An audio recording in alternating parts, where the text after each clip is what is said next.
Nabasa ko sa Twitter or sa X, ang daming nagpo-push na ikaw daw ang mag-remake ng Tanging Ina. Ano masasabi mo? Siyempre, Tanging Ina nyo rin. Sorry. Super House Life. Life is miserable. Ano yung kinoya? Kinoya. Hindi ko kinoya. Ako nagigigil ko. Dito talaga ko nilagay. Kasi galing siya sa PBB, si Koya. Tinatago ko lang kasi pagka-social ko, pero social talaga. Hindi nga. Where were you born? My parents raised me in the... Gano'ng katagal yun ang ginagawa yan? Nagsimula ang team namin. Sa patikim-tikim. Iba yun. Iba yun. Bago lang din nangyari sa akin, yung parang nagpa-social kami ng kaibigan. Ataga, how long ago was this? A month ago. A month ago. Okay.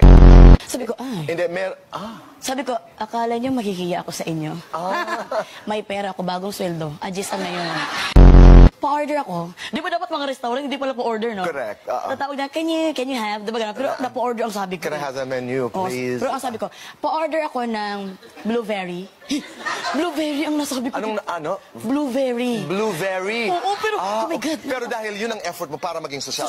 Blueberry. So na parang na, my God, dito pwede nagkamali ako. Tapos natingnan ng mga tao. Sumunod naman yung kaibigan ko, balakan sabi niya, ako naman chess cake. Sabi namin, Chess cake. Chess cake. Sabi ko, magpakamatay na to.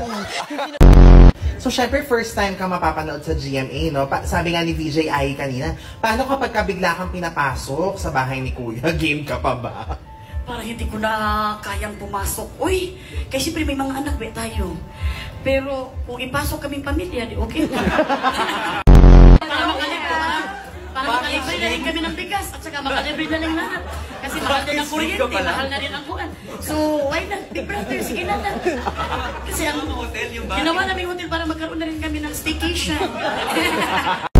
Sobrang kiat namin. Nag-away kami na. Ang pag-uwi ni Mama, stress na nga siya. Pag-uwi niya, ang kumot, ang kama, napunta na sa kabilang kuan. Kabilang, sa sala na ang kama, ang mga sopa. Galit na siya, ano ba ito? Pinahilera kami. Mamayang alas 12, papatayin ko na kayo. Papatayin tayo. Dalawang kapatid, lalaki kasi sila, sabi na, okay lang. Oh my God, Lord, patayin na kami ng alas 12. Gisingin mo ako ng alas 12, Inday. Gisingin. So, natulog na kami ng alas 11. Pagising ko, alas 12 na, mama, alas 12 na. Sabi niya, tumahimik ka yan. Mabuti, hindi kami pinatay. Kasi pag-uwi ko ba, alam ko pag-uwi ko, Titons, pag-uwi ko pa. Bakit kagabi na naman umuwi? Natanggap ako sa PBB. Magsinungaling ka pa, yung mukha mo matanggap sa PBB, binugbog pa ako, Titons. Pumunta si Sir Marcos kinabukasan. Sabi ni Mama, tanggapin mo ng anak ko sa PBB, bigyan kita ng 1 kilong shrimp. Wala naman po yung afford ni Sir ko, rakit na 10 kilong shrimp. How do you feel about attending to AAA? Attending to AAA is a very honor. I feel like I am the first honor, a valedictorian in attending an AAA. If someone question why I have award, don't worry, I question too.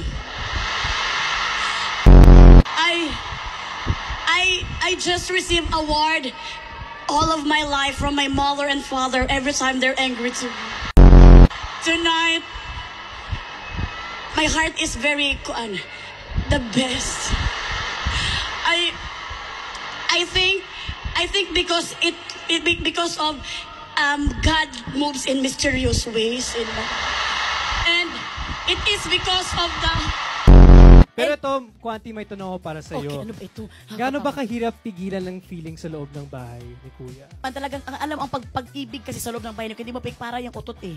Talagang hindi mo papigil, kailangan malabas talaga yan. Kasi kung hindi mo malabas yan, talagang kuan talaga yan. Ano, may gusto ka pa itanong? Wala na.